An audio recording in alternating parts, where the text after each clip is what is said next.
Madame la Présidente. Merci aux organisateurs de m'avoir invité à ce premier séminaire pratique franco-tunisien pour vous parler de la classification des pneumopathies interstitielles diffuses et précisément comment l'aborder dans la pratique courante. Voici mes liens d'intérêt. Alors, je vous rappelle que les pneumopathies interstitielles diffuses, en fait, ça représente un spectre très large avec plus de 200 entités et qui rentrent qui sont d'étiologie connue, survenant dans un contexte bien défini ou non. Alors, vous voyez en bas à droite les chiffres tunisiens. Donc, c'est à partir d'une thèse dirigée par mon ami Basma Zahri à l'hôpital Charles-Nicolle. Et c'est à peu près la même chose, j'ai vu un peu la littérature, c'est à peu près la même chose partout dans le monde, puisque finalement les formes idiopathiques se positionnent en premier lieu, elles sont suivies par la sarcoïdose, puis par les PID survenant dans le cadre d'une connectivite. Les PHS, ça varie de 3 à 5% en général. En Tunisie, elles sont de l'ordre de 3,66%. Alors, c'est un spectre très large, mais c'est également des présentations cliniques très variables, puisque ces PID peuvent survenir sur un mode aigu, subaigu ou voire chronique. L'atteinte pulmonaire, elle peut être isolée, mais elle peut également s'intégrer dans le cadre d'une maladie beaucoup plus générale. Et ces PID peuvent avoir un phénotype à la fois fibrosant et progressif. Et pour toutes ces raisons, l'approche diagnostique, elle est différente selon le mode de présentation et également donc en fonction de l'étiologie. C'est pour cette raison qu'il nous faut vraiment une démarche rigoureuse avec nécessité donc de guides de pratique clinique, de classification pour nous éclairer un peu comment aborder ce spectre très large, mais également pour pouvoir évaluer le pronostic. Alors, si on s'intéresse un peu à l'historique des classifications des PID, vous voyez que ce n'est pas aussi récent que ça, puisque le premier cas rapporté déjà de PID, ça remonte à l'année 1700 avec un premier cas de PHS en Italie. Et puis, vous voyez en haut, là, en bleu, ce sont toutes les pathologies par la suite rapportées dans la littérature de forme idiopathique avec une dénomination certainement différente de l'actuelle. Auparavant, on dit que c'est la cirrhose du poumon, la cirrhose kystique du poumon. Puis en 1935, vous voyez que Rich et Arnold Rich et Hammam donc ont rapporté un premier cas de PID évoluant sur un mode fulminant aigu avec ce qui s'est compliqué des SDRA. Ça c'est l'actuelle pneumopathie interstitielle aiguë. Alors cette évolution et cet enrichissement de ce spectre est certainement reflète notre meilleure connaissance, mais également l'impact de notre mode de vie, de notre environnement, mais surtout au développement des moyens d'exploration, avec notamment l'arrivée du scanner et des biopsies transbronchiques dans les années 70. Alors, ceci s'est traduit par donc les mises à jour des différentes classifications depuis la première classification établie par Leibo et Carrington en 1968. Et vous voyez, on a eu droit à plusieurs mises à jour de ces classifications, soit des PID en général, soit des formes idiopathiques, notamment la FPI, avec une première classification en 2000, puis une mise à jour en 2011 et enfin un dernier update en 2018 par ATS, ERS, JRS, ALAT, mais également par la Société internationale de radiologie, la Société Fleischner. Alors, pour les PID en général, la dernière mise à jour, c'est 2013. Les PHS, une dernière mise à jour en 2020. Et vous voyez ici que les 2 dernières décennies, on a eu droit à une quinzaine de mises à jour qui, sous forme de guide de pratique clinique, c'est ce qui est en bleu, de consensus, et de workshops qui concernent les formes surtout idiopathiques.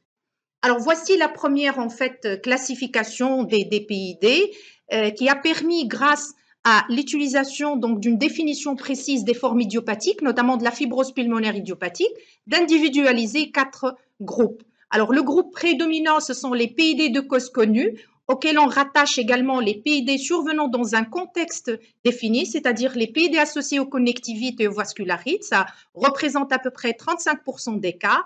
Dans 25% des cas, c'est les formes idiopathiques. Les granulomatoses, et on individualise la sarcoïdose puisqu'elle représente 25% des cas. Et puis toutes les autres formes particulières, notamment rares, comme la lymphangioléomyomatose, dans 15% des cas. Alors, les formes idiopathiques, en fait, c'est grâce à l'utilisation de cette première définition consensuelle de la FPI qu'on a pu, en fait, finalement distinguer, rappelez-vous, ces 7 entités grâce à une confrontation clinique, histologique et radiologique. Et vous voyez les 7 entités individualisées en 2002 par ATSERS, la FPI, la PINS, la cryptogénique, la pneumopathie interstitielle aiguë, la bronchiolite respiratoire avec PID, la desquamative et la LIP, la pneumopathie interstitielle lymphoïde. Alors, cette même classification a été revisitée en 2013 pour finalement donc distinguer parmi les formes idiopathiques les formes majeures, représentées principalement par la FPI en premier plan, puis la non spécifique, la PINS en deuxième position, la bronchiolite respiratoire avec PID, puis la desquamative, la COP et la PID aiguë. Alors, dans ce groupe également rare, nous distinguons les idiopathiques, nous distinguons les formes rares représentées par la LIP et on individualise en 2013 la fameuse fibroélastose pleuroparenchymateuse idiopathique. Et puis, un troisième groupe, c'est un groupe en fait diagnostiqué par défaut, ce sont les PID inclassables, c'est toutes les formes en fait idiopathiques auxquelles on n'arrive pas pour lesquelles on n'arrive pas donc à trouver un pattern typique pour les mettre soit dans les formes majeures, dans les formes rares, malgré une investigation complète. C'est-à-dire, il ne faut pas que ça soit un groupe dans lequel on va caser les patients chez qui on n'a pas complété les investigations. Il faut même aller, dans certaines situations, jusqu'à la biopsie pulmonaire chirurgicale et qu'on reste quand même dans une forme inclassable. Alors, en tenant compte de tout ça, vous voyez, en partant des 4 groupes, vous voyez que le spectre s'élargit davantage en intégrant les formes majeures, inclassables et rares. Et dans les majeures aussi, vous allez voir, en fonction de la présentation, les formes fibrosantes chroniques représentées essentiellement par la FPI et la PINS. Les formes fibrosantes aiguës ou subaiguës, c'est la POC et la PID aiguë. Et enfin, les formes liées au tabac, c'est la bronchiolite respiratoire avec PID et la pneumopathie interstitielle desquamative. Alors, à côté de tout ça, en 2014, fin 2013, début 2014, on a introduit également la notion de classification comportementale. C'est ce qu'on appelle en anglais the disease behavior. Et on distinguait en fait 5 groupes. Pourquoi tout ça? C'est en fait pour adapter au mieux le traitement avec un objectif précis, et surtout un schéma de surveillance adapté à chaque groupe. Et vous voyez, le premier groupe, ce sont des pathologies qui sont réversibles et limitées, représentées principalement par la bronchiolite respiratoire avec PID, où la simple éviction de l'agent causal, en l'occurrence ici le tabagisme, va permettre la rémission de la maladie. Et donc la surveillance va être à court terme. Et pour chaque groupe, vous voyez, on a un objectif thérapeutique ciblé. Et le dernier groupe, le 5e, qui est en fait le plus important, ce sont les pathologies progressives et réversibles malgré un traitement, représentées essentiellement par la FPI. C'est par définition même, c'est le prototype de la forme progressive et réversible. Certaines formes de PINS, les formes de PHS chronique, l'IPAF, qui a été également individualisée en 2015. En fait, c'est quoi l'IPAF? Je vous rappelle que c'est une PID avec des critères d'auto-immunité, mais sans connectivite avérée. Les PID associés à des connectivites. Vous voyez, l'objectif thérapeutique principal, c'est plutôt de ralentir la progression de la maladie et la surveillance, elle ne peut être qu'à long terme. Alors, à partir de tout ça, c'est-à-dire une classification qui va tenir compte à la fois de l'étiologie et du phénotype évolutif, il y a plusieurs représentations qui ont été faites. Là, je vous montre celle du professeur Cotin, qui a en fait individualisé 5 groupes en mettant la PHS à part comme groupe individualisé. Et vous voyez ici, dans les formes idiopathiques, on met encadré en rouge la FPI puisque c'est la forme de PID fibrosante type. Mais à côté de ça, tout ce qui est encadré en rouge, là, peut comporter en fait de la fibrose et donc un risque ou un surrisque d'avoir un phénotype progressif. Alors, Pour toutes ces raisons, c'est-à-dire une clinique, on a vu qu'elle est non spécifique, une variabilité même interobservateur, même parmi les experts. Et l'autre jour, avec Sally, nous a montré l'étude que si on soumettait les mêmes types de pathologies à des experts différents, il y a un changement de diagnostic dans 36% des cas. C'est pour vous dire que même parmi les experts, qu'ils soient radiologues, cliniciens ou pathologistes, il y a cette variabilité interobservateur. Parallèlement, le recours à la biopsie pulmonaire chirurgicale n'est pas toujours possible. Donc, tout ça fait que l'approche diagnostique, elle est délicate, elle nécessite une discussion surtout en réunion multidisciplinaire ou RCP qui doit tenir compte de tout ça. Et justement, pour voir l'intitulé, c'était comment l'aborder sur le plan pratique. Je vais essayer à partir d'un cas clinique de faire un peu cette démarche. C'est un cas de patient qui est suivi dans notre service, âgé de 60 ans, qui est tabagique à 25 paquets années, sevré depuis une année. Là, il était ouvrier dans le secteur du bâtiment, il n'avait pas de comorbidité. Sa symptomatologie, en fait, remonte à une année avant sa consultation dans le service. Elle est faite essentiellement de toux sèche et d'une dyspnée d'effort d'aggravation progressive. Au moment de la consultation, elle était stade 2 de l'échelle MMRC. Pas d'autres signes généraux, pas de fièvre. L'examen physique était peu informatif, mis à part cette obésité avec un BMI à 29, des râles crépitants. Il n'y avait pas de signe d'insuffisance cardiaque droite, mais sinon, le reste de l'examen, en particulier cutané osteoarticulaire, était normal. Alors, sa radiographie thoracique, vous la voyez à droite, elle montre un syndrome interstitiel réticulo-micronodulaire qui prédomine aux 2 tiers inférieurs des 2 champs pulmonaires.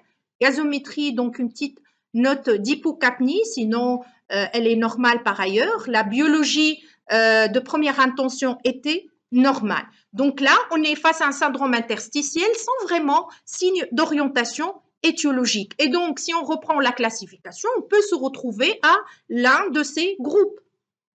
Alors, comment faire? Évidemment, le pivot central, c'est le scanner thoracique en étude en coupe millimétrique, haute résolution. Et vous voyez là, on confirme la pneumopathie infiltrante diffuse. Elle est faite de réticulation, d'épaississement régulier des septa, réticulation des septa interlobulaires. Vous voyez, plus on progresse, on descend vers les bases, la PID, elle devient beaucoup, les signes radiologiques deviennent plus importants, avec un rayon de miel même.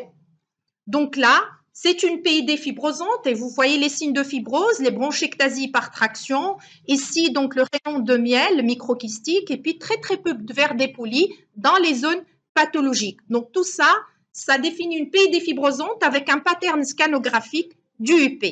Donc, si on reprend notre classification, on peut se retrouver essentiellement avec cette présentation dans une PID de cause connue. Ça peut être une PHS chronique, ça peut être une PID dans le cadre d'une connectivite, parce que toutes ces formes-là peuvent donner un pattern scanographique du UP, même certaines. Et bien sûr, on peut être dans les formes, les PID idiopathiques, fibrosantes, chroniques, à savoir une PINS ou une FPI.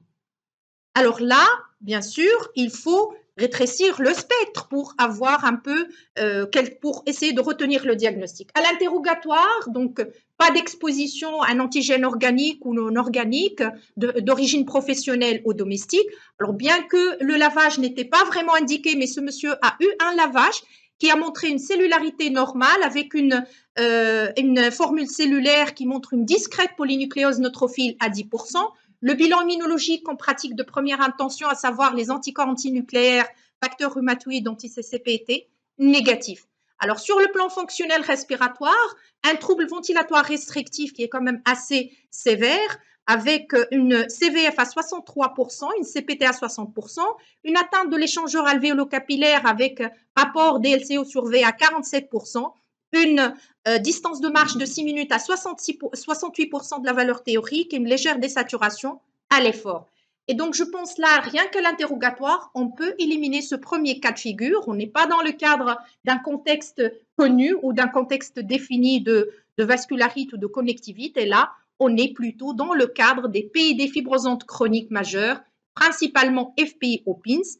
Alors, si on reprend un peu les caractéristiques de chacune de ces pathologies, on est plutôt dans ce cas de figure. C'est un homme de la soixantaine, il est tabagique. Bon, il n'a pas d'hypocratisme digital, mais vous voyez que ça peut manquer même dans la moitié des cas. Il n'a pas de lymphocytose, il a une légère polynucléose neutrophile et avec un pattern scanographique d'UP certaine. Donc là, je pense qu'on peut retenir le diagnostic définitif de fibrose pulmonaire idiopathique. Et comment on l'a retenu? En se référant donc aux recommandations de la TSERS de 2018, avec en fait l'exclusion d'une cause connue de PID ou de cause inconnue, mais survenant dans un contexte défini. Je veux dire par là, il n'y avait pas un contexte défini de connectivité ou de vascularite. Alors, si on était, par exemple, dans un pattern indéterminé ou bien autre, donc là, je pense que la biopsie pulmonaire chirurgicale pourrait être discutée en RCP et par la suite, ça va être en fonction de l'aspect retrouvé. On va se retrouver, par exemple, avec un pattern d'UP certaine et un aspect histologique même probable. Là, on peut quand même retenir le diagnostic même d'FPI, mais on a été, heureusement pour le patient, bon, heureusement, c'est relatif, donc on n'a pas eu recours à la biopsie pulmonaire chirurgicale. Alors ça, c'est la démarche. Là, c'est une diapositive présentée par professeur Cristani sur les nouvelles recommandations qui vont être publiées. Donc, si on est dans un contexte idiopathique, il va falloir d'emblée éliminer toutes les autres causes connues, le contexte défini. Donc là, parce que la démarche serait autre. Sinon, on analyse convenablement le scanner en l'intégrant aux données cliniques, fonctionnelles respiratoires, les données du lavage éventuellement, de la biologie, y compris le bilan immunologique, le profil évolutif si on a des renseignements sur le patient auparavant, et on va pouvoir, en fonction de toutes ces données, être soit devant un pattern de pic, c'est-à-dire d'UP, de pic probable, indéterminé, ou bien ça va être un autre aspect. Alors, dans tous les cas, on va discuter tout ça, donc bien sûr en RCP, en MDD, puisque c'est vraiment essentiel pour pouvoir valider le diagnostic. Alors, quand on est devant un aspect d'UP ou de pic et souvent de pic probable, la biopsie pulmonaire chirurgicale n'est pas indiquée et on peut retenir le diagnostic définitif de FPI. Dans les autres cas de figure, c'est-à-dire de pic indéterminé ou d'autres aspects, très peu de cas de pic probable, c'est-à-dire que quand on est devant un contexte idiopathique, mais le pattern vraiment, il est probable, là, également, on peut, dans certaines situations, discuter la biopsie pulmonaire chirurgicale. Et là, soit qu'on va y aller, soit parfois elle est même contre-indiquée. À ce moment-là, de nouveau rediscuter en discussion multidisciplinaire pour voir si on va retenir définitivement la FPI ou bien la retenir comme étant un diagnostic provisoire ou de travail, ou bien plutôt s'orienter vers un autre diagnostic. Alors, au cours de cette DMD, également, on va définir le schéma de suivi afin de déterminer le profil évolutif de la maladie. Alors là, c'était un peu les formes idiopathiques, mais si on reprend cette classification, vous voyez que le groupe prédominant, finalement, c'est les PID de cause connue. Et vous voyez qu'on retrouve 35% parmi ces PID de cause connue, essentiellement les PHS. Et j'ai choisi de vous en parler parce qu'il y a eu de la dernière classification avec quand même pas mal de nouveautés. Alors, la classification ancienne, en fait, qui se basait sur le délai des symptômes par rapport au diagnostic et qui distinguait 3 formes aiguës, subaiguës et chroniques, a été finalement délaissée au profit d'une classification plutôt binaire, PHS fibrosante, PHS non fibrosante. Alors, pourquoi? Parce que finalement, on s'est rendu compte que le principal critère pronostic qui conditionne la mortalité, c'est la présence ou non de fibrose et non pas la durée des symptômes. Alors, les principaux critères diagnostiques, c'est l'identification de l'exposition antigénique, la présence d'une lymphocytose au LBA. Il n'y a pas de seuil défini, mais plus c'est haut, plus c'est supérieur à 20%, voire même 40%, on augmente la sensibilité au détriment de la spécificité et un aspect typique de scanner thoracique. Si tous ces critères sont réunis, il n'y a pas lieu de faire ou d'indiquer une biopsie pulmonaire, soit chirurgicale ou par cryobiopsie. Dans le cas contraire, en cas de discordance entre tous ces paramètres, là, il va falloir décider si on va aller vers la biopsie pulmonaire, mais toujours l'indication validée en RCP, puisque pour pouvoir éliminer les autres diagnostics différentiels de PHS, particulièrement la forme fibrosante qui pose le plus de problèmes, et le principal diagnostic différentiel de la PHS fibrosante, c'est la FPI. Alors, vous voyez là, c'est des coupes scanographiques qui montrent les formes non fibrosantes et la forme fibrosante. Alors, les critères radiologiques qui définissent le diagnostic radiologique de PHS, ils sont de deux ordres, en fait. Des critères d'atteinte parenchymateuse, soit le verre dépoli dans les formes non fibrosantes, ou bien les signes de fibrose qu'on vient de voir à l'UIP dans les formes fibrosantes. Le deuxième critère, c'est l'atteinte des voies aériennes. C'est surtout les nodules centrolobulaires flous et les signes de piégeage aérien avec le signe des 3 densités qui est presque pathognomonique de la PHS. En fonction de la présence de tous ces critères, on va pouvoir définir 3 types, soit un aspect typique, un aspect compatible ou un aspect indéterminé de PHS pour les deux formes, non fibrosantes et fibrosantes. De la même manière, les critères histopathologiques. Alors, les critères, ils sont essentiellement au nombre de 3 sur le plan anatomopathologique. La pneumopathie interstitielle centrée sur les voies aériennes, soit cellulaires ou fibrosantes, donc dans les PHS non fibrosantes, dans les PHS fibrosantes. La bronchiolite cellulaire lymphocytaire également ou fibrosante. Et les granulomes de petite taille, c'est ce que vous voyez ici indiqué en flèche blanche et ici en fort grossissement. Qu'est-ce qui est caractéristique de ces granulomes? C'est le fait qu'ils soient mal organisés et surtout non nécrosants, sans nécrose.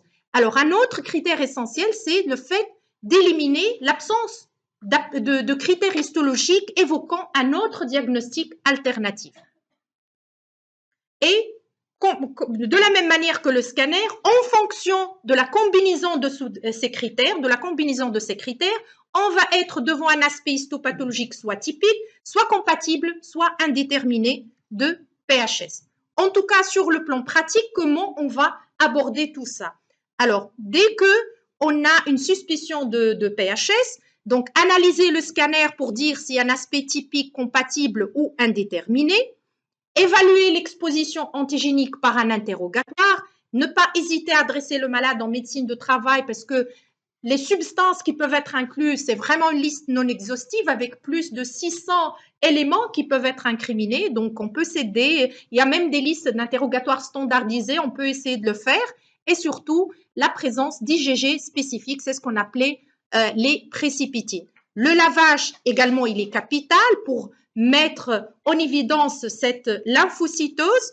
Alors, dans tous les cas de figure, on rassemble tous ces éléments. On va discuter en RCP. Si l'aspect scanographique il est typique, l'exposition elle a été identifiée avec une lymphocytose au scanner, là, on peut retenir un diagnostic fiable de PHS, c'est-à-dire un haut niveau de confiance définitif, c'est un diagnostic.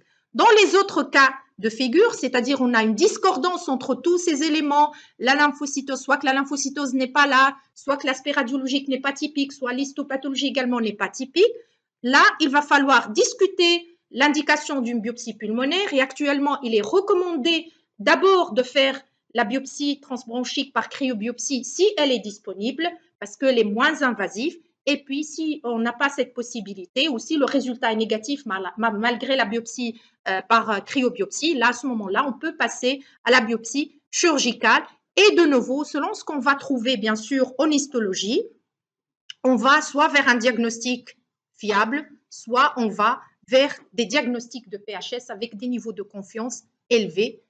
Vous voyez qu'on se retrouve presque avec le même cas de figure que de la fibrose pulmonaire idiopathique. Et vous voyez, lorsqu'on a, par exemple, une histologie qui est typique, que l'aspect scanographique soit typique ou compatible, voire même indéterminé, que l'exposition soit identifiée ou non, vous voyez que le diagnostic, il est définitif, sauf que quand on a absence d'exposition identifiée avec un aspect indéterminé. Sinon, lorsque on a une exposition qui est là avec un aspect typique, vous voyez que même si l'histologie elle est probable, le diagnostic peut être défini. Dans les autres cas de figure, vous voyez des niveaux de confiance qui sont donc variables, soit faibles, soit modérés, soit élevés.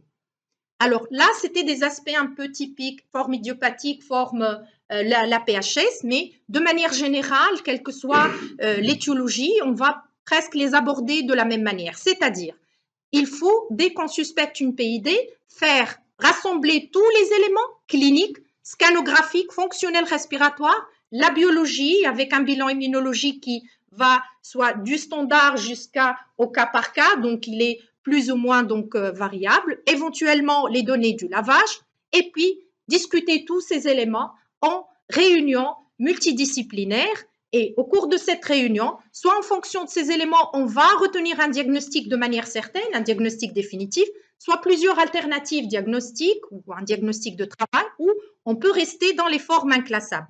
Alors finalement, comment porter un diagnostic, comment dire, c'est certain, c'est provisoire ou de travail? C'est en fonction, en rassemblant les différents critères diagnostiques. Alors, les critères diagnostiques, s'ils sont présents à plus de 90%, là, c'est un diagnostic définitif. Sinon, s'ils sont entre 50 et 90%, on va être dans ce cas de figure, c'est un diagnostic provisoire. Provisoire, donc il essaie de mettre une cartographie pour simplifier, mais vous savez, sur le plan pratique, on peut ne pas être vraiment dans le cas de figure exact. C'est-à-dire ici, quand les critères sont entre 70 et 90, vous voyez que le niveau de confiance, il est élevé. Entre 50 et 70, c'est un niveau de confiance qui est bas. Si les critères diagnostiques sont à moins de 50%, on va rester dans l'inclassable. Mais je vous rappelle qu'il ne faut pas que cette forme inclassable soit une échappatoire pour des manques d'investigation. Je vous ai dit tout à l'heure qu'on peut même aller jusqu'à la biopsie pulmonaire chirurgicale pour dire que finalement, cette forme, elle reste inclassable. Et puis, cette approche, elle est dynamique. Donc, on peut changer d'une réunion à une autre de diagnostic. Alors là, au cours de cette discussion multidisciplinaire, on peut avoir, donc on peut indiquer d'autres moyens s'ils ne sont pas été encore faits. Par exemple, compléter par un lavage, discuter une biopsie. Alors, la biopsie, je vous rappelle, les biopsies bronchiques, c'est surtout rentable dans la sarcoïdose. Les biopsies transbronchiques, d'une manière globale, dans les PID, le rendement n'est pas très important, sauf dans la sarcoïdose type 2 et 3. Pour la biopsie pulmonaire, elles sont à envisager en cas d'incertitude diagnostique, mais toujours validée, l'indication doit être validée en RCP après évaluation du rapport bénéfice-risque, du terrain, de l'âge, des comorbidités, si possible par cryobiopsie, si elle est disponible, sinon par thoracoscopie. Et là, je vous montre les dernières recommandations de la CCP concernant la cryobiopsie. C'est en fait une méta-analyse et une analyse critique sur les différents articles disponibles. Ils disent que finalement, c'est à peu près le même rendement que la biopsie pulmonaire chirurgicale. Vous voyez là, 80% versus 95% par rapport à la biopsie pulmonaire chirurgicale, avec un niveau de tolérance qui est quand même mieux puisqu'on on expose le patient à moins de risques que la biopsie pulmonaire chirurgicale. Et vous voyez, dans certaines situations, rien qu'avec ces nouvelles données, on peut revoir de nouveau le diagnostic. Au cours de cette RCP également, il va falloir statuer sur l'approche thérapeutique et soit on va d'emblée mettre un traitement, soit on va s'abstenir et le patient. Et quand on indique un traitement ou même une surveillance, notre travail ne fait que commencer puisqu'il faut monitorer le patient sur le plan clinique, fonctionnel respiratoire, plus ou moins le scanner, pour voir on est face à quelle pathologie. Soit une pathologie qui va s'améliorer ou se stabiliser, ou bien au contraire une forme qui va s'aggraver dans le temps. C'est ce qui définit finalement les PID fibrosantes et progressives. Alors, si je résume cette approche pratique des PID, c'est une approche qui doit être rigoureuse, elle nécessite de l'expertise, elle comporte une étape diagnostique en tenant compte de la spécificité de la pathologie, des critères morphologiques, qu'ils soient scanographiques ou pathologiques. Elle est surtout dynamique. Vous voyez qu'un diagnostic provisoire peut changer, on peut le reclasser par la suite. Elle comporte une étape thérapeutique qui est vraiment adaptée aux patients et surtout un suivi. Alors ça, c'est une vision peut-être un peu plus contemporaine pour vous dire que cette classification, elle est à plusieurs volets. Un volet, elle doit tenir compte de l'étiologie, de la morphologie pathologique ou bien scanographique, du comportement de la maladie, c'est-à-dire le phénotype évolutif, et probablement dans un futur proche des facteurs génétiques pour pouvoir proposer un traitement personnalisé. Alors, on a dit que cette classification, elle a une finalité, thérapeutique. Et vous voyez là, le traitement diffère bien sûr de la pathologie. On va le voir avec professeur Louzir.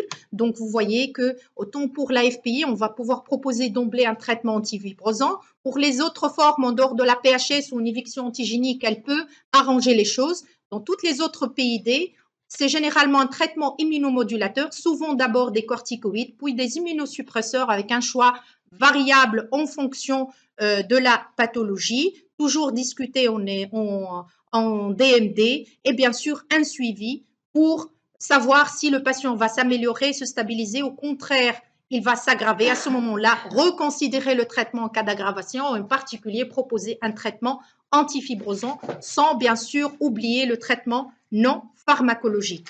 Alors, j'arrive à la fin pour vous dire que finalement, toutes ces classifications et ce progrès, finalement, un des apports majeurs, c'est de distinguer ces deux formes PID fibrosante, PID non fibrosante. Dans tous les cas, tout patient suspect de PID doit être évalué cliniquement, scanographiquement, sur le plan fonctionnel respiratoire, un bilan, la biologie avec un bilan immunologique variable selon le contexte, éventuellement le lavage.